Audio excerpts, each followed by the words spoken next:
ایک بار صلوات بھیجیں محمد والے محمد علیہ وسلم۔ تھوڑی زحمت تو محسوس کریں گے، لیکن تھوڑا یہ جو سامنے گیپ ہے اسے پر کر لے، آگے آ جائیے، فرش اعضا ہے، ممبر سے قریب آنے میں کوئی خطرہ نہیں انشاءاللہ۔ ایک صلوات بھیجیں محمد والے۔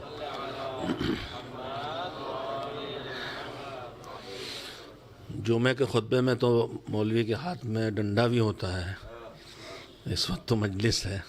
ایک صلوات بھیجیں محمد والے محمد پر۔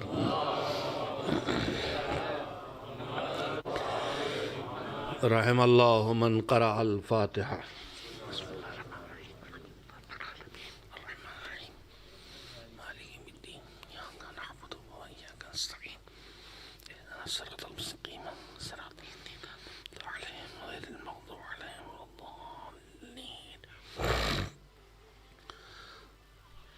اعوذ باللہ من الشیطان اللعین الرجیم، بسم اللہ الرحمن الرحیم، الحمد للہ رب العالمین،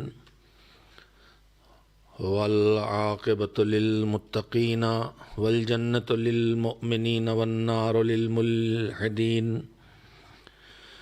والصلاة والسلام علی سید الانبیاء والمرسلین، سیدنا و نبینا و شفیعنا ابی القاسم محمد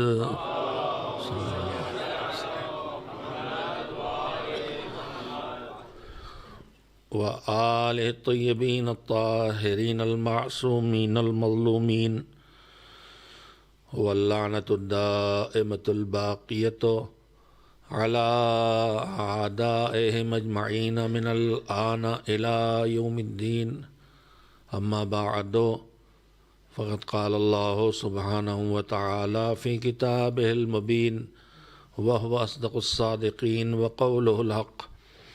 بسم اللہ الرحمن الرحیم، یا ایہا الذین آمنوا اتقوا اللہ حق تقاتہ ولا تموتن الا وانتم مسلمون۔ صلوات بھیجیں محمد وآل محمد علیہ السلام پر۔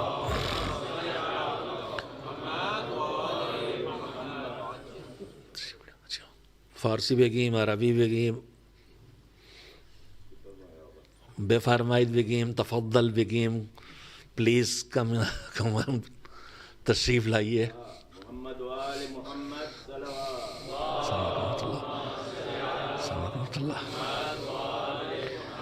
مزاحم شما ہستیم۔ ایک بار صلوات بھیجیں محمد وآل محمد علیہ السلام۔ حاجی آقا اگر کاری ہم داشته باشید وسط مجلس هم مسئله نیست، اونجا نشستی شاید برای ثواب نشستید دیگه، ما که اردو حرف میزنیم. خواهش میکنم انشاءالله از وجود شما، برکات شما استفاده میکنیم۔ حضرات جہاں تک میری یادداشت کام کر رہی ہے، میں نے آپ حضرات کی خدمت میں جو پچھلے ہفتے یا 10 دن پہلے، جو نہیں زیادہ دن ہو گئے، 40 کے عشرے سے پہلے 2 مجلسیں پڑھی تھیں، ان میں شاید یہی آیت آپ کے سامنے پڑھی تھی کہ پروردگار عالم نے قرآن مجید میں جو سارے انسانوں کی ہدایت کی کتاب ہے، ساری باتیں ہیں سب کی ہدایت کے لیے، لیکن ہر بات اس نے ہر ایک سے نہیں کہی ہے، اس لیے کہ ہر بات کہنے والا سمجھدار ہوتا ہے تو سننے والے کے لیول سے بات کرتا ہے۔ آپ چاہے خود پروفیسر ہوں کسی کالج یونیورسٹی میں، لیکن آپ ہر جگہ اس ہائی لیول کی بات نہیں کریں گے جو آپ اپنے لیکچر میں ان اسٹوڈنٹس کے سامنے کرتے ہیں جو پوسٹ گریجویشن کے لیے آپ کے سامنے آ کے بیٹھے ہیں۔ وہ تعلیم کے ان مرحلوں کو گزار چکے ہیں کہ جو اب آپ کے سامنے پروفیسر کے سامنے یونیورسٹی میں کالج میں آ کے بیٹھے ہیں پوسٹ گریجویشن کے لیے، وہ سمجھ سکتے ہیں۔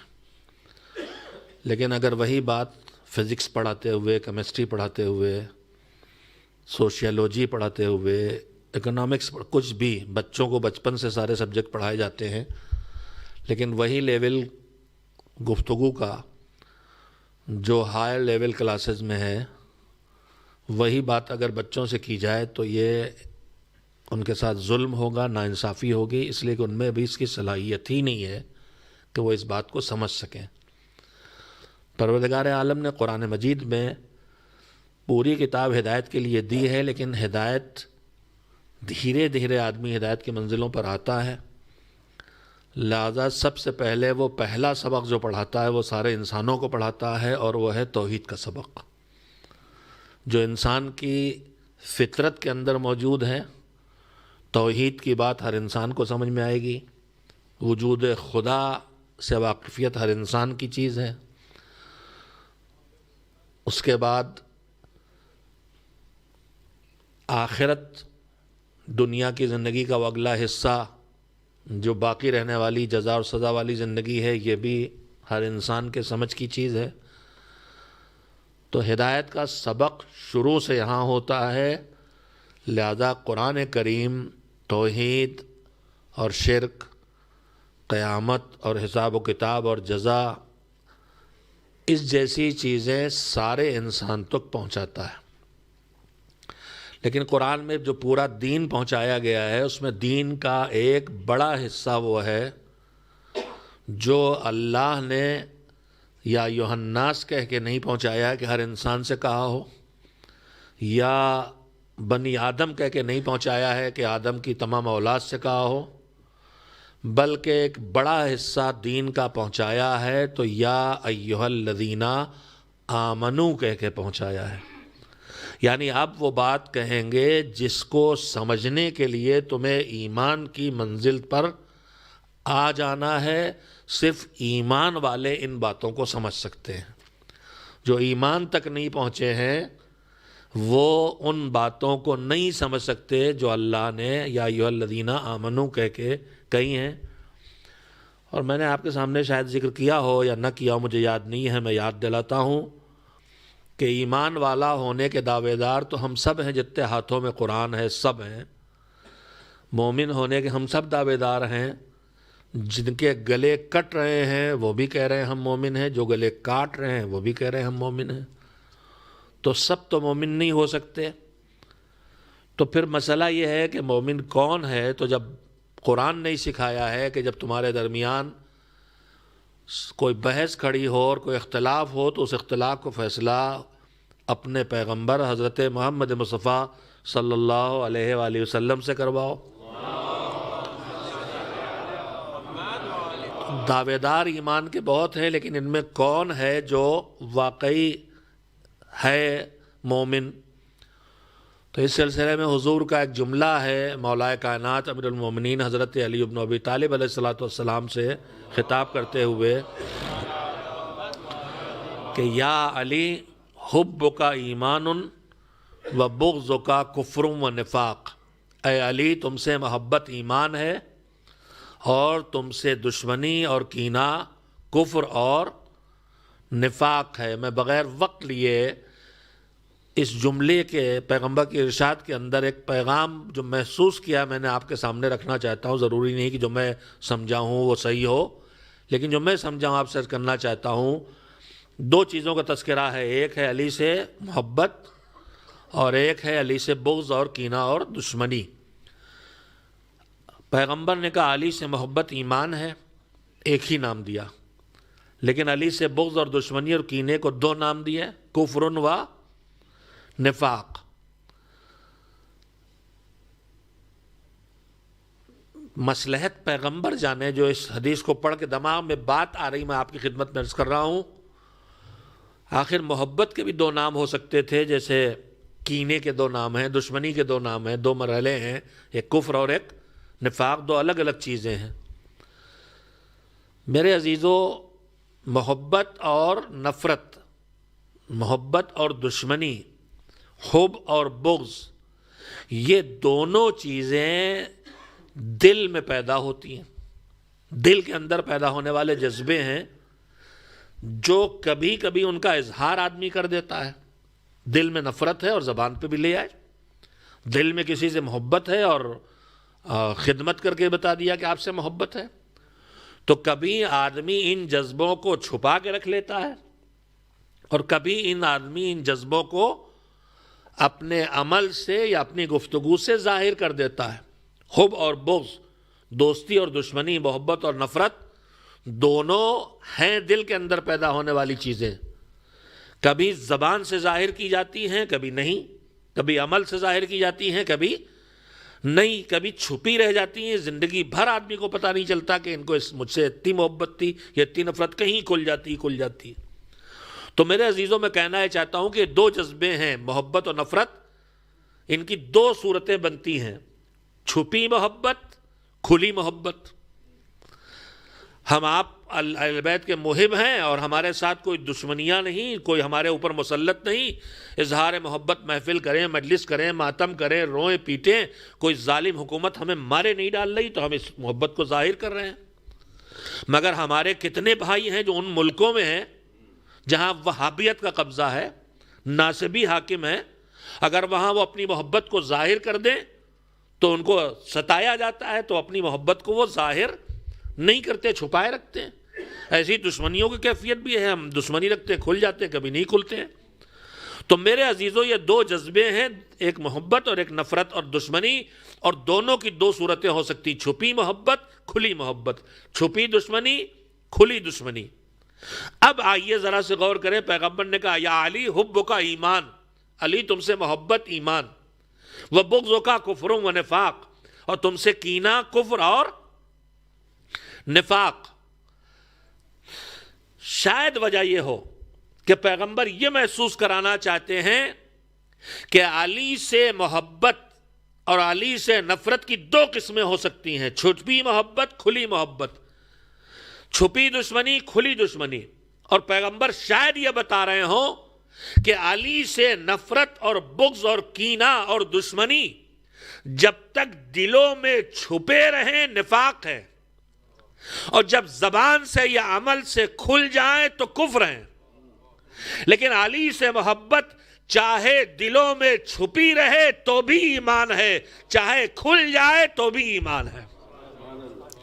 تو اب اگر دعوے دار بہت ہیں ایمان کے، علی کے سے دشمنی رکھنے والا بھی کہہ رہا ہم مومن ہیں، ناصبی بھی کہہ رہا ہم مومن ہیں، خارجی بھی کہہ رہا ہم مومن ہیں، اور علی کا محب بھی کہہ رہا ہم مومن ہیں، تو پیغمبر کا فیصلہ نافذ ہوگا کہ جو علی کا محب ہے وہ مومن ہے، اور جو علی سے دشمنی رکھتا ہے وہ کافر یا منافق ہے۔ تو اب مجھے جب ترجمہ ہو قرآن کا، میں نے آپ کی خدمت میں عرض کیا تھا کہ 89 آیتیں ہیں جس میں یا ایھا الذین آمنو سے شروع ہوتی ہے بات کہ اے ایمان والو، تو جب ترجمہ کریں تو ہم وہاں پر بریکٹ میں نیچے لکھ سکتے ہیں، جب پیغمبر نے کہا علی سے محبت ایمان، تو پھر ہم کہہ سکتے ہیں اے ایمان والو، یعنی اے علی والو۔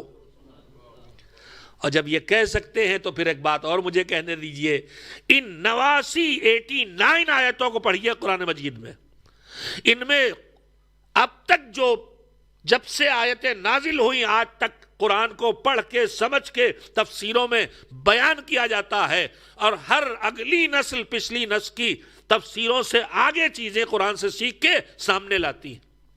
پرانی تفسیر اٹھا کے دیکھیے، بڑی سادی سادی ہیں۔ آج کے دور کے علماء جب علم آگے بڑھ گیا، عقل تیز ہو گئی، شعور بڑھ گیا، معلومات بڑھ گئے، تو قرآن کی سمجھ بڑھ گئی۔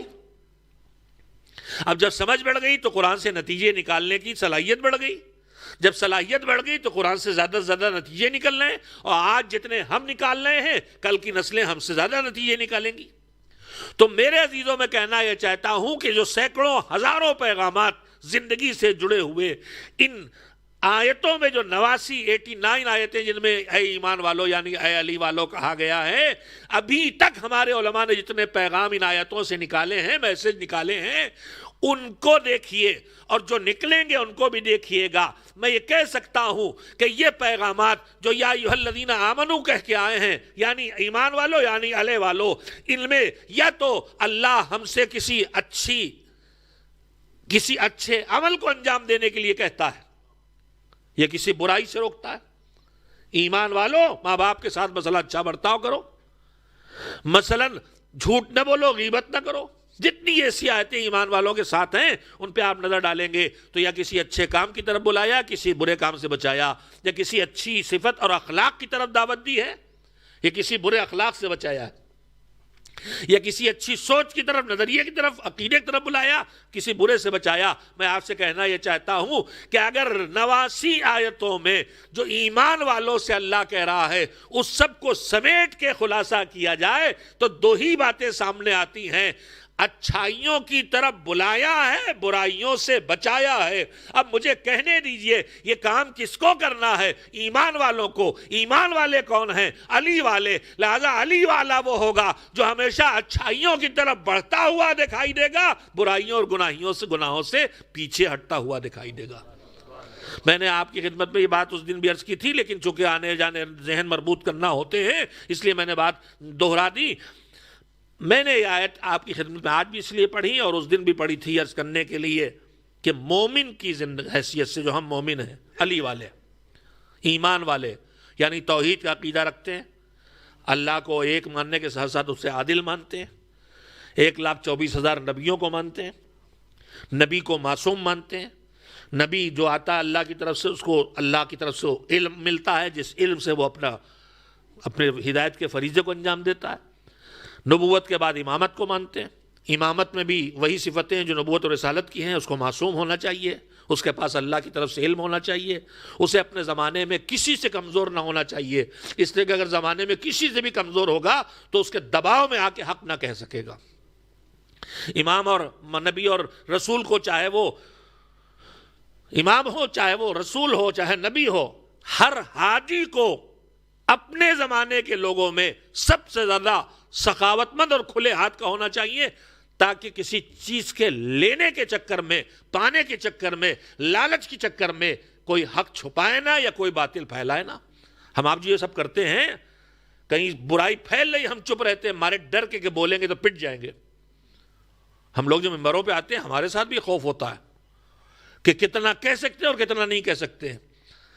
ایک بڑی خطرناک سی بات ہے جو ممبر سے کہنے لگا ہوں، ابھی تک نہیں پیٹا ہوں. آپ صلوات بھیج دیے تاکہ وعدہ ہو جائے، پیٹیے گا نہیں.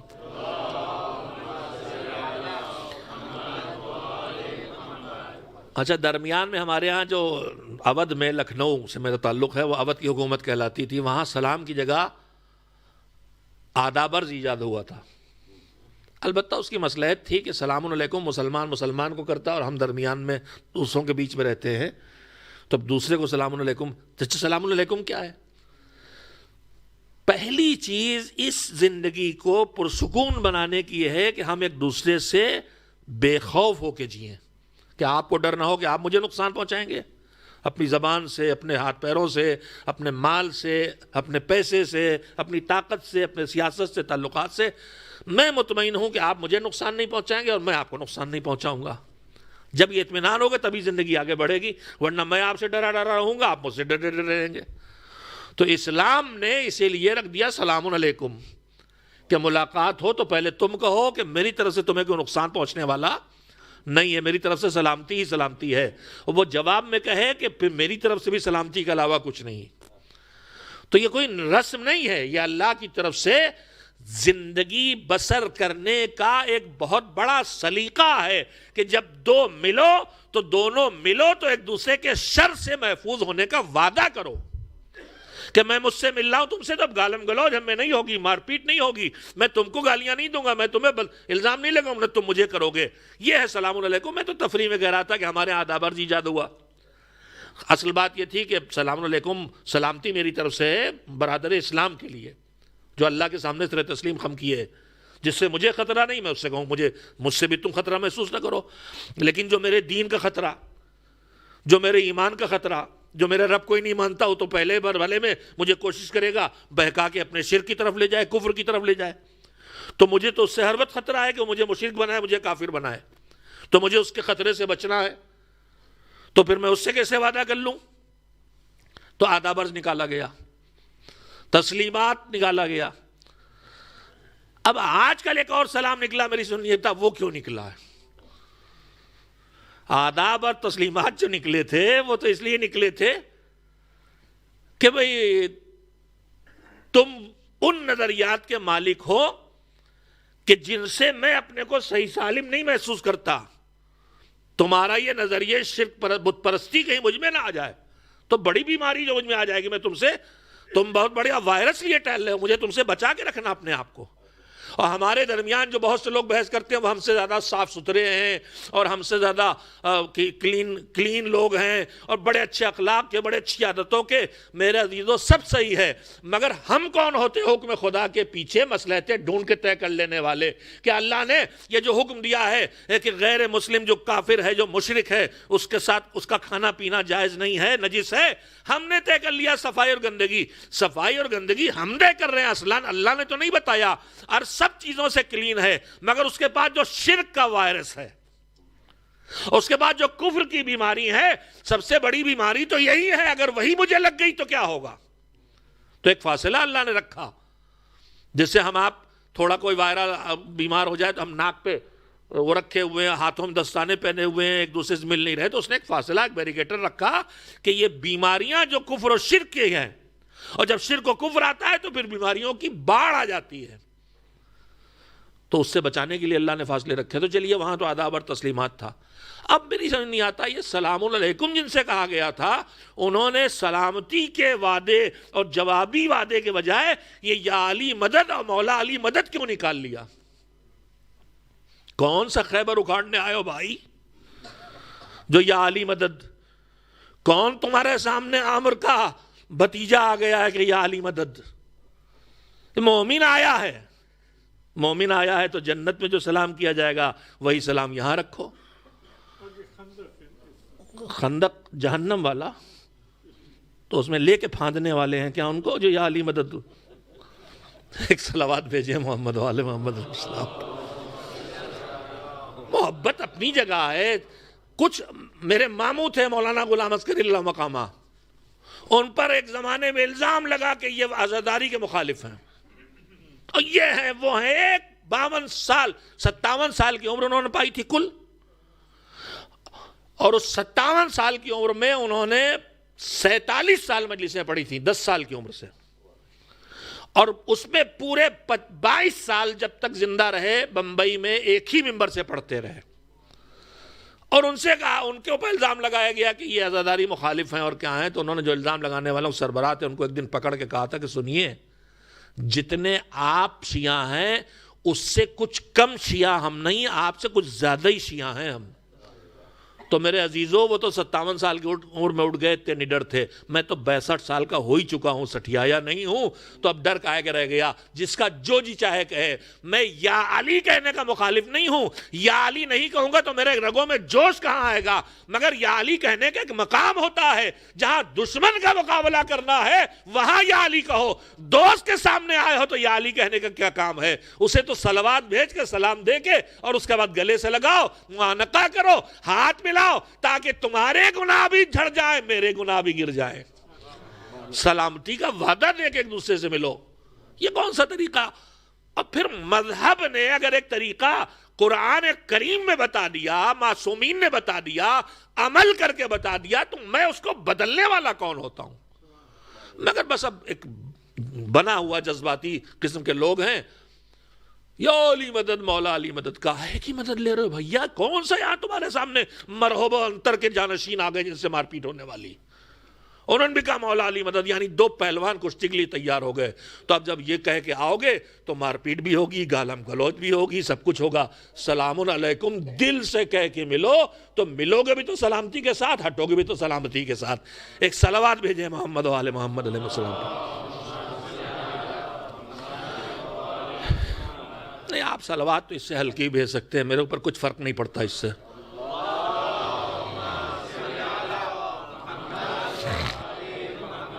میں نے آپ کی خدمت میں اتنی دیر میں کہنا چاہا تھا کہ قرآن کریم میں یا ایھا الذین آمنو کہہ کے میں بار بار دہرا رہا ہوں, اور دہرانا شروع کیا اور دہراتا رہوں گا.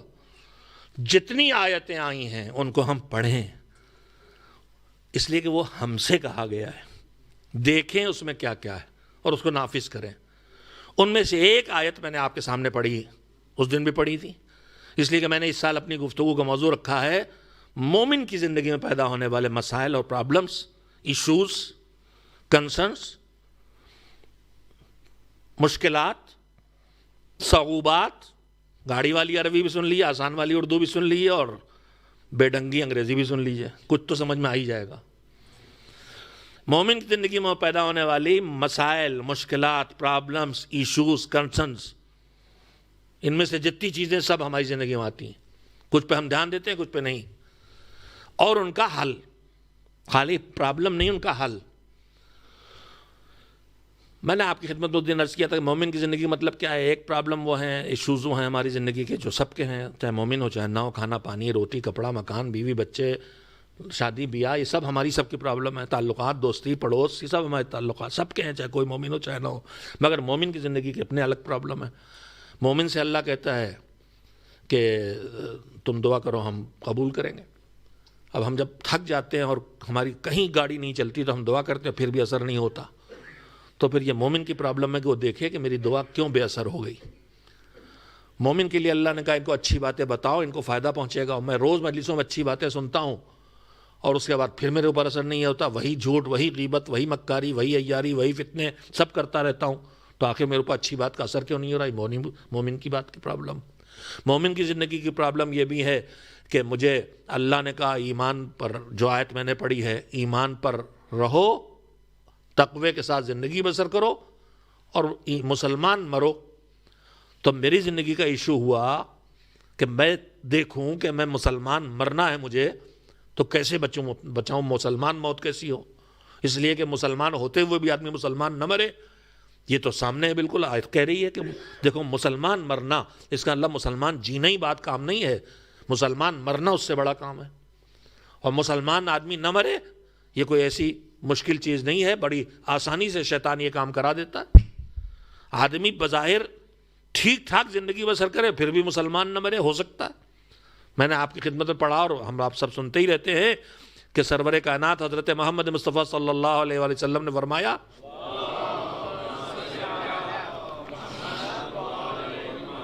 کہ جس کو اللہ اتنی حیثیت دے دے کہ اس کے پاس اتنا پیسہ آ جائے کہ وہ حج کے جا سکتا ہے، حج کے لیے جا سکتا ہے، اور اس کے بعد بھی حج واجب ہو جاتا اور نہیں کرتا حج، جو ہمارے ہاں بڑی آسانی سے ہو گیا ہے کہ بندے ٹال دے چلیں گے.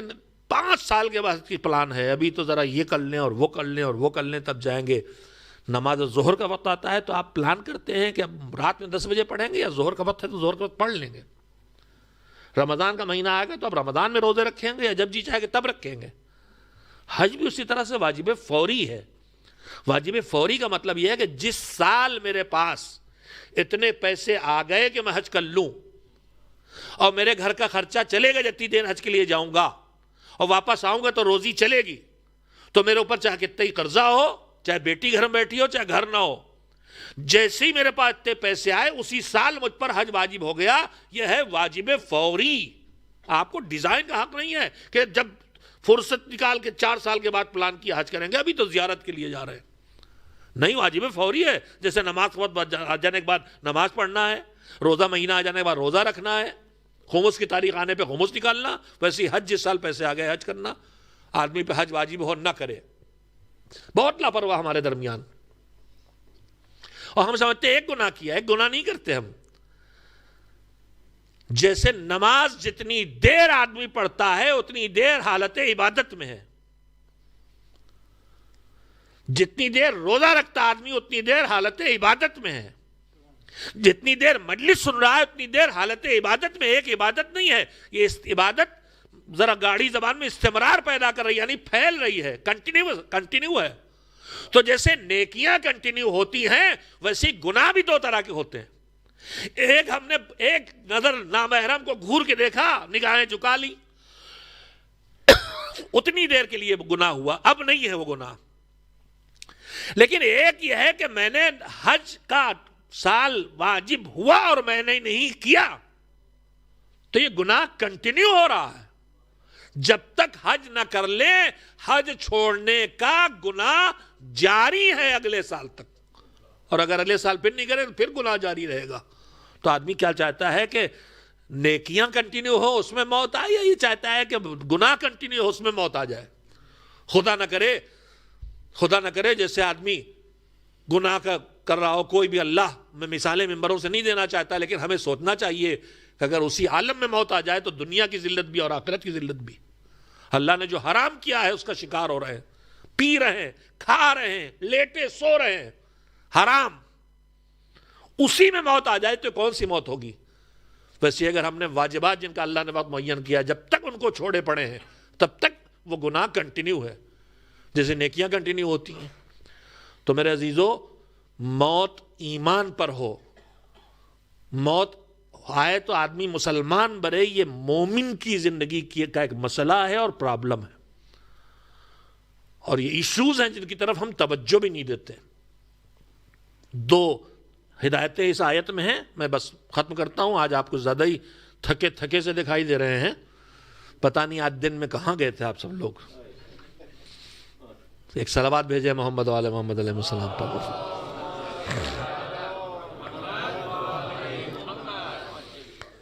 میں جو باتیں آپ سے کہتا ہوں بے سبب نہیں کہتا میرے عزیزو، ہماری زندگی کے پرابلمز ہیں جن کو ہم نے اپنی پرابلمز کی لسٹ میں نہیں ڈالا ہے۔ ہماری لسٹ میں روزی ہے، روٹی ہے، مکان ہے، کپڑا ہے، شادی ہے، تعلیم ہے، سب چیزیں ہیں۔ ہم نے اپنی پرابلمز کی لسٹ میں بہت چیزوں کو نہیں ڈالا۔ میں تو ایک چیز اور آج آپ کو سنانا چاہتا تو کوشش کروں گا کہ جلدی سے وہ بھی سنا لوں، حالانکہ وقت ختم ہو گیا۔ تو ایک پرابلم ہماری زندگی کی یہ ہے کہ ہمیں زندہ دین پہ جینا ہی نہیں ہے، دین پہ مرنا بھی ہے، اور دین پر، اسلام پر مرنے سے جو چیزیں رکاوٹ کرنے والی ہیں ان میں سے ایک ہے گناہوں کا انجام دینا۔ جو بڑے گناہ ہیں ان میں سے کئی ایسے ہیں جو وقت موت آدمی سے ایمان چھین سکتے ہیں، جیسے حضور نے فرمایا کہ جس پر حج واجب ہو اور نہ کرے اور بغیر حج واجب کیے مر جائے تو وہ یہودی، عیسائی، مجوسی جو چاہے مرے، مسلمان نہیں مرے گا۔ یا وہ میں بارہا سنا چکا ہوں کہ مسجد النبی میں ایک آدمی آیا، نماز پڑھ رہا تھا، اور جو ہمارے ہاں اسپیڈی نماز والے ہوتے ہیں، یہ زن سے رکوع، پھٹ سے سجدہ، یہ سر اٹھایا اور رکوع سے سیدھ۔ اکثر ہم نے بد نصیب دیکھے جو رکوع سے ان کے پاس ٹائم نہیں کہ پورے سیدھے۔ تو کوا دیکھا ہوگا، میں روایت سناتا رہتا ہوں، کوا دیکھا ہوگا، کوا جب زمین پہ کھاتا ہے یوں ٹھونگے مارتا ہے اور مارتا واپس، مارتا واپس۔ رسول نے کہا یہ نماز تھوڑی پڑھ رہا ہے، کوے کی طرح ٹھونگے مار رہا۔ اگر ایسے ہی تیز اسپیڈ والی واجب کو چھوڑتی ہوئی نماز پڑھ کے مرے گا، لو ماتا ماتا اللہ غیر دین محمد، یہ دین نبی پہ نہیں مرے گا۔ تو سوچو، جب ادھوری تیہی غلط سلط پڑھ تو رہا ہے، ویسی پڑھ کے بھی مرے گا تو دین محمد پہ نہیں پڑے گا۔ تو جو بے نمازی زندگی بسر کر رہے ہیں، جن میں یہاں کوئی نہیں آیا لیکن شاید ٹی وی سے سن رہے ہوں، اور جو مذاق اڑا رہے ہیں نمازوں کا، جو نماز ہوتی ہے کھڑے ہو کے باہر مذاق اڑاتے ہیں اور سگریٹیں پیتے ہیں، وہ سوچیں کہ وہ کس دین پہ مرنے والے ہیں۔ اسلام پہ موت تو تب نہیں آنے والی، اس لیے حضور کہہ گئے کہ ایسی موت، ایسی نماز پڑھنے والا بھی اسلام پہ مرنے والا نہیں۔ میرے عزیزو، تو اسلام پر موت مرنا ایک ایشو ہے مومن کی زندگی کا۔ جینا ایک ایشو ہے، مرنا ایک ایشو ہے، اور جو جینا ہے وہ خالی ایمان پہ نہیں جینا ہے، ایمان کے تقاضوں پر عمل کرتے ہوئے، یعنی تقوی اختیار کر کے۔ خالی اللہ کو ہے یا نہیں ہے تو نماز پڑھ کے سجدہ کر کے بتاؤ، ہے تو وہ منع کرتا ہے کہ حرام مت کھاؤ تو حرام سے بچ کے بتاؤ۔ یہ ہے تقوی۔ اللہ کہہ رہا ہے یا ایھا الذین آمنوا، اے ایمان والو، یعنی اے علی والو، اتقوا اللہ، تقوی اختیار کرو۔ بہت جگہ اللہ نے کہا، مگر اس آیت میں ایک لفظ بڑھایا، اتقوا اللہ حق تقاتہ۔ بس میں اس تشریح کو ذرا سے سنا لوں امام کے ارشاد کو، اور بس یہیں پہ آپ کی زحمت ختم کرتا ہوں۔ حق، اے ایمان والو، تقوی اختیار کرو۔ کیسا تقوی؟ جو تقوی کا حق ہے۔ اچھا، تقوی کا ترجمہ روز ہوتا ہے مگر ڈر ڈر ڈر، مگر یہ خیال رکھیے گا کہ ڈر ہے، لیکن اصل میں تقوی نام ہے بچاؤ کرنے کا، خود کو بچانا، خطرے سے بچانے کا نام ہے تقوی۔ خطرہ کاہے کا ہے؟ اللہ تو عادل ہے، اس سے تو خطرہ ہے نہیں کہ وہ ظلم کرے گا ہمارے اوپر، اور پھر وہ تو رحمان بھی ہے، تو پھر خطرہ کاہے کا ہے؟ اللہ کا ڈر، اللہ کا ڈر، خطرہ کاہے کا ہے؟ تو میرے عزیزو، خطرہ اللہ سے نہیں ہے، خطرہ اپنے گناہوں سے ہے۔ خود کو تقوی کی راہ پہ چلو، یعنی خود کو گناہوں سے بچاؤ، تاکہ یہ گناہ تمہیں اللہ کے عذاب تک نہ پہنچائیں. اور گناہ دو ہیں، یا واجب چھوڑنا گناہ ہے یا حرام کرنا گناہ ہے، اس سے بچاؤ. مگر یہاں آیت اس سے آگے بڑھ کے رہی حق کا تقاتے، اللہ کا تقوی اختیار کرو جو تقوی اختیار کرنے کا حق ہے. چھٹے امام حضرت جعفر صادق علیہ الصلوۃ والسلام سے پوچھا گیا کہ مولا یہ جو حکم دیا گیا تقوی اختیار کرو، وہ تو سمجھ میں آ گیا، اب یہ تقوی کا حق ادا کرو، اس کا کیا مطلب؟ تو امام نے اس کی تشریح میں 3 باتیں بتائیں.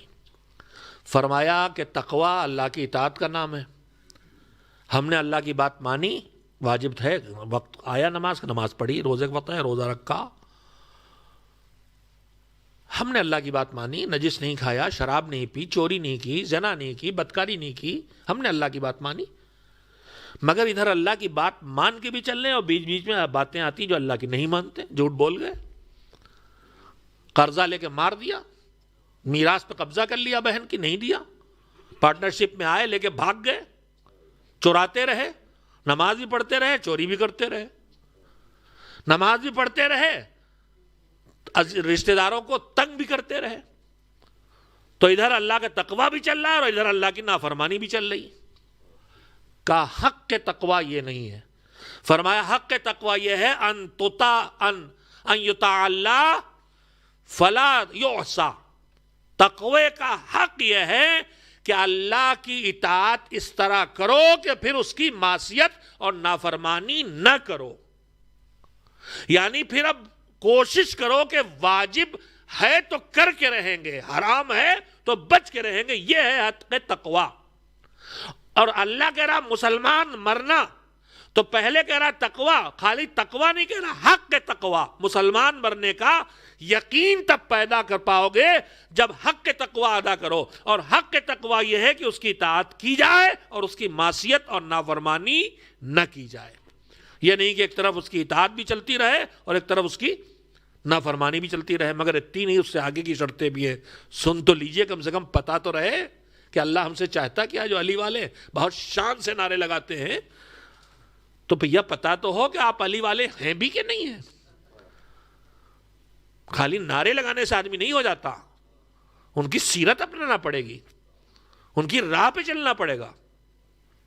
ان کی سیرت پہ آنے کے لیے، ان کی راہ پہ آنے کے لیے انہی سے مدد مانگنا پڑے گی کہ آپ ہی مدد کریں کہ آپ کی راہ پہ چلے ہم، ورنہ ہمیں بس کی بات نہیں. توفیق اللہ سے مانگنا ہوگی، ان سے مدد مانگنا ہوگی، ان کا توسل اختیار کرنا ہوگا. دوسری شرط کیا ہے؟ حق تقوی کیا ہے؟ دوسرا حق تقوی یہ ہے، فرمایا ان یشکر ولا یکفر. اللہ نے ہمیں بے شمار نعمتیں دی.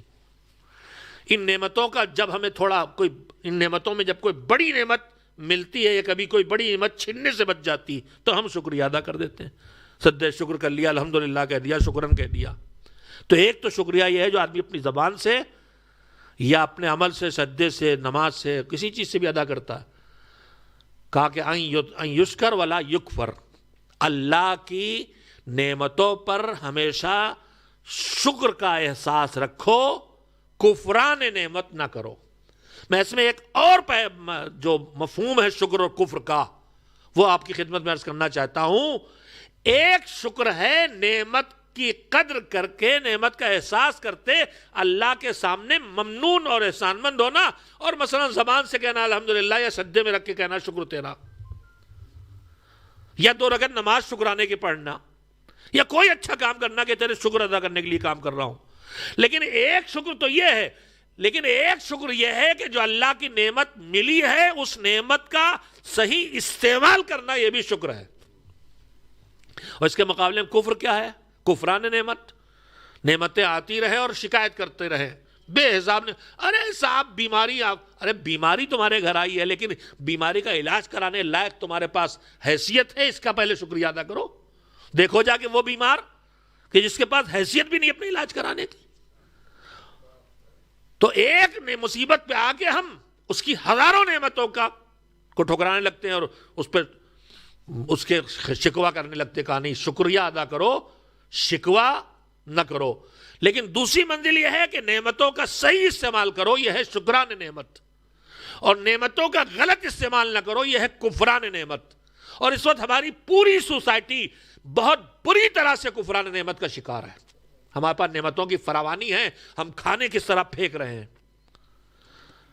ہم گلاسوں میں لے کے پانی چھوڑ دیتے ہیں، بوتلوں میں آدھی آدھی بوتل چھوڑ چلے جاتے ہیں۔ اسی دنیا میں وہ لوگ ہیں جو ایک ایک گھونٹ کے لیے ترس رہے ہیں۔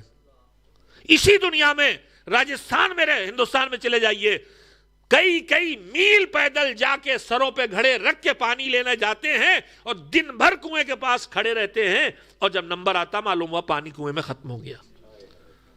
ہم پھینک رہے ہیں۔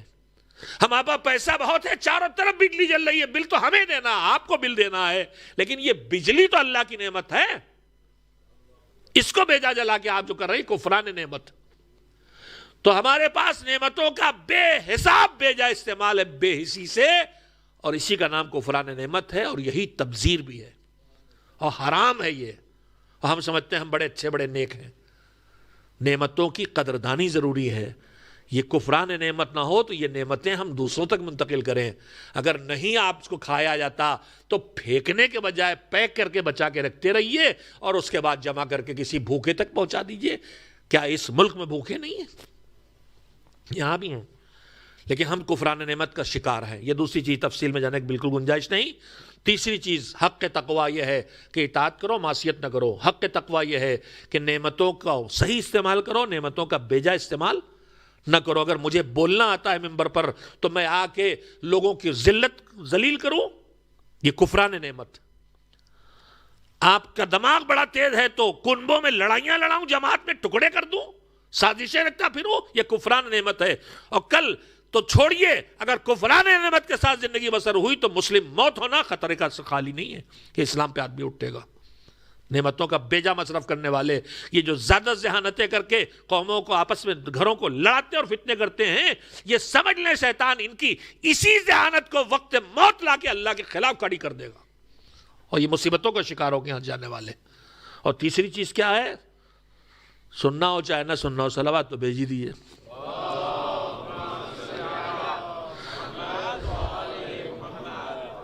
ان یطاع ولا یوسا ویشکر ولا یکفر ویذکر ولا ینسا۔ تیسری چیز جو تقوی کا حق تب ادا ہوگا کہ جب انسان اپنے کو اس جگہ لے آئے کہ اللہ کو یاد رکھے نہ بھولے، یاد کرے نہیں، ان یذکر ولا ینسا، اللہ کو یاد رکھے اور اسے نہ بھولے۔ خالی مصلی پہ یاد نہ کرے، تنہائیوں میں بھی یاد رکھے، کھانے کی میز پہ بھی یاد رکھے، پارک میں بھی یاد رکھے، جاب پہ بھی یاد رکھے، واٹس ایپ پہ انگلیاں چل رہی تو بھی یاد رکھے، کوئی دیکھ رہا ہے، کوئی سن رہا ہے، فتنے کر رہا ہو تو یاد رکھے، اللہ کو یاد رکھے اور اسے نہ بھولے۔ جب تک 3 صفتیں آدمی اپنے اندر پیدا کر لے، اطاعت کرے، معصیت نہ کرے، نعمتوں کی قدردانی کرے، نعمتوں کا کفران نہ کرے، ضائع نہ کرے، غلط استعمال نہ کرے۔ دونوں چیزیں، نعمت کا غلط استعمال بھی کفران نعمت ہے، اور نعمتوں کا ضائع کرنا بھی کفران نعمت ہے۔ اور تیسری چیز ہے کہ اللہ کو یاد رکھے اور اللہ کو نہ بھلائے۔ جب ان مرحلوں پہ آئے گا تب اس نے حق تقوی ادا کیا ہے، اور جب حق تقوی سے بسر ادا کر کے زندگی بسر کرے گا تو پھر انشاءاللہ موت بھی مسلمان کی موت آئے گی۔ اور جب یہ روش زندگی پر حکومت کر لیتی ہے تو پھر صرف مسلم کی موت نہیں آتی، بلکہ ادھر سے وہ سرٹیفکیٹ بھی جاری ہو جاتے ہیں کہ جن کا مصداق کربلا میں حسین دکھائی دے رہے ہیں کہ یا ایتھا النفس المطمئنۃ ارجعی الی ربک راضیۃ مرضیہ، اے نفس مطمئنہ پلٹ اپنے رب کی طرف کہ تجھ سے تیرا رب راضی ہے، تو اپنے رب سے راضی ہے۔ ایام عزا کے آخری حصے میں ہم لوگ آ چکے ہیں، بہت سی جگہوں پر 40 پہ ایام عزا کا خاتمہ ہو جاتا ہے، لیکن ہمارا کلچر جو بر صغیر میں ڈیولپ ہوا، ہندوستان اور پاکستان جو آج تقسیم ہو گئے، جب غیر منقسم تھے اس وقت سے آزاداری کلچر ڈیولپ ہوا، تو ہمارے بزرگوں نے حسین کے غم کو اس دن تک یاد رکھا جس دن تک حسین کا وہ بیٹا تخت حکومت پہ نہیں آ گیا کہ جو خون حسین کا انتقام لے گا۔ یعنی 8 ربیع الاول تک ہم حسین کو روئیں گے، اس لیے کہ 8 ربیع الاول کو 11ویں امام کی شہادت کے بعد امامت کی ذمہ داریاں اس کے پاس آئی ہیں کہ جو آ کے خون حسین کا انتقام لے گا۔ آج وہ پردے غیب میں خون حسین خود ہے، وہ خود حسین کا خون ہے، وہ حسین کا لخت جگر ہے، حسین کی امید ہے، اور وہ دیکھ رہے ہیں کہ ہماری دادی کے ساتھ کیا بدسلوکیاں ہوئیں، ہمارے دادا کے ساتھ کیا سلیقہ بدسلوکیاں ہوئیں، ہماری جدہ میجدہ زینب کبریٰ کے ساتھ کیا ظلم ہوئے، وہ سب دیکھ رہے ہیں، اور وہ آئیں گے تو اس ظلم و ستم دنیا کو پاک کریں گے اور ظالموں سے بھی انتقام لیں گے۔ وہ ظالم کہ جنہوں نے وہ ظلم کیا، وہ ظالم جو اس قتل میں شامل تھے، وہ ظالم جو آج اس ظلم پر راضی ہیں۔ خدا نہ کرے کہ جو کربلا میں ظلم ہوا تھا اسی طرح کا ظلم کہیں ہمارے معاشرے میں ہو۔ خدا نہ کرے کہ جس ظلم پہ ہم یزید کو، یزیدی لشکر کو یہ برا بھلا کہہ رہے ہیں، اسی طرح کے ظلم ہمارے معاشرے میں ایک دوسرے پہ جاری ہوں۔ زینب کے سر سے چادر چھیننے والے یزیدی تھے، اگر آج ہماری سوچ نے ہماری کسی بہن کے سر سے چادر چھینی تو یہ بھی ایک ظلم ہے، جو ظلم خود ہم کر رہے ہیں۔ کل جب حسین نماز پڑھ رہے تو اس پر تیروں کی بارش ہو رہی تھی، اگر آج نماز کی توہین کی جا رہی اور مذاق اڑایا جا رہا ہے تو یہ لشکر یزید کا کام ہے، یہ حسینی کا کام نہیں ہے۔ اگر کل حسین کے بچے بھوکے اور پیاسے تھے اور اسی عالم میں، دنیا میں، اسی شام میں یہ قید خانے میں بھوکے کے پیاسے اسیر رہے، اور اسی شام میں لوگ بھرے پیٹ کھانے پینے والے موجود تھے، تو اگر آج ہم کھائے پیے رہیں اور ہمیں دنیا میں بھوکوں اور پیاسوں کا پتہ ہو اور ہماری جیب سے ان کے لیے کچھ نہ نکلے تو کہیں ہم ان کے ظلم میں شریک تو نہیں۔ میرے عزیزو، بس میں اس سے زیادہ آپ سے نہیں کہنا چاہتا۔ میں نے ابھی جو مجلس سے پہلے نوحہ مرثیہ پڑھا گیا، انتہائی بے چین کرنے والے شعر تھے، زینب کبریٰ کی بے چینی۔ اس میں ایک جملہ یہ تھا کہ میرے بھیا جب تم کو رخصت کیا تھا تو بس اس کے وقت آنسو نکلے تھے، اس کے بعد تو پھر مصیبتوں کا ایسا تاتا لگ گیا کہ میرے بھیا میری آنکھیں پتھرا گئیں۔ شاعر نے اس کیفیت کو نقل کیا ہے، مگر بات کیا تھی؟ حسین جب رخصت ہو رہے تھے تو انہیں پتہ تھا میرا بیٹا جو میرا جانشین ہے وہ تو غش کے عالم میں ہے، جب تک وہ ہوش میں آئے گا، جب کربلا سے آگے بڑھے گا قافلہ تو مسئلہ طے جائے گی کہ تقاضے پورے ہو جائیں گے، سید سجاد صحت مند ہو جائیں گے، لیکن اس وقت تک تو کم سے کم میری بہن کو پورے قافلے کی ذمہ داری لینا ہے۔ اور وہ سب سے مشکل وقت ہے کہ جب حسین کا سر کٹا اور نیزہ پہ سر بلند ہوا اور ادھر سے ظالم خیموں پر ٹوٹ پڑے لوٹ مار کرنے کے لیے، اس وقت میں ان بچوں کو سنبھالنا، اس کنبے کو سنبھالنا اور امام وقت کو سنبھالنا۔ حسین نے زینب کو جب نکلے تھے رخصت آخر کے لیے، خیموں سے نکلے، قناتیں لگی تھیں، بیویاں قطار بنا کے کھڑی ہیں سر جھکائے۔ حسین زہرا کا لال جو صبح سے بار بار خیموں سے گیا ہے، اب جا رہا ہے تو آخری بار جا رہا ہے۔ ہم نہیں سمجھ سکتے کہ بیویوں کے دل پہ کیا بیت رہی ہے۔ ابھی تک تو جب ایک جاتا تھا تو کچھ رہ جاتے تھے، مگر اب جو جا رہا ہے تو اس کی تو لاش اٹھانے والا بھی کوئی نہیں ہوگا۔ بیویوں کے دل پہ کیا گزر رہی ہے؟ بیویاں سر جھکائے سوچ رہی ہیں آخری وارث جا رہا ہے، اور دوسری طرف حسین دیکھ رہے ہیں، ارے یہ رباب ہے ابھی ان کے بازوں میں رسن بدے گی، یہ ام کلثوم ہے سر سے ردا چھنے گی، یہ سکینہ ہے تماچے کھائے گی۔ رخصت ہوتے ہوئے آگے آئے، زینب کے پاس پہنچے، بے چینی دیکھی، اضطراب دیکھا، کیفیت دیکھی، سوچا اگر اسی اضطراب کے عالم میں چھوڑ کے چلا گیا تو اس قافلے کو میری بہن کیسے سنبھالے گی؟ کہا میری بہن دل کو سنبھالو۔ کہا بھیا کیسے سنبھالوں، تم مرنے جا رہے ہو۔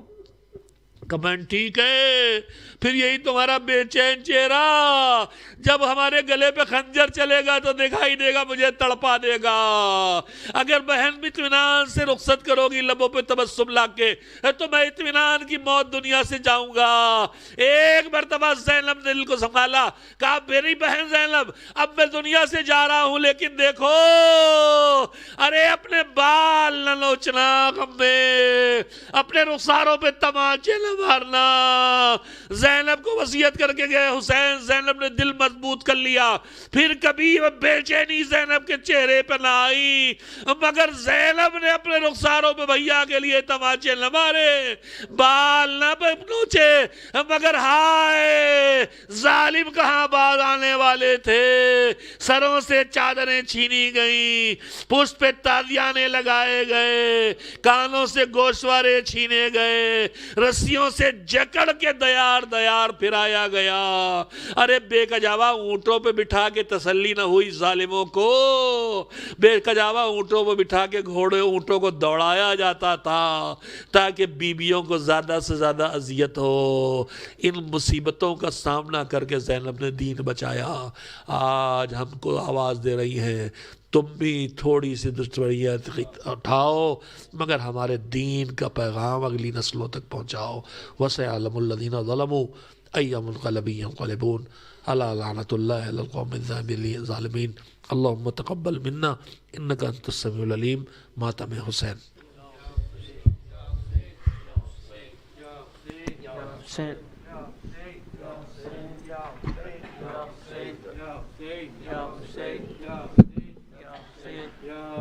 رحمت خدا کی تم پر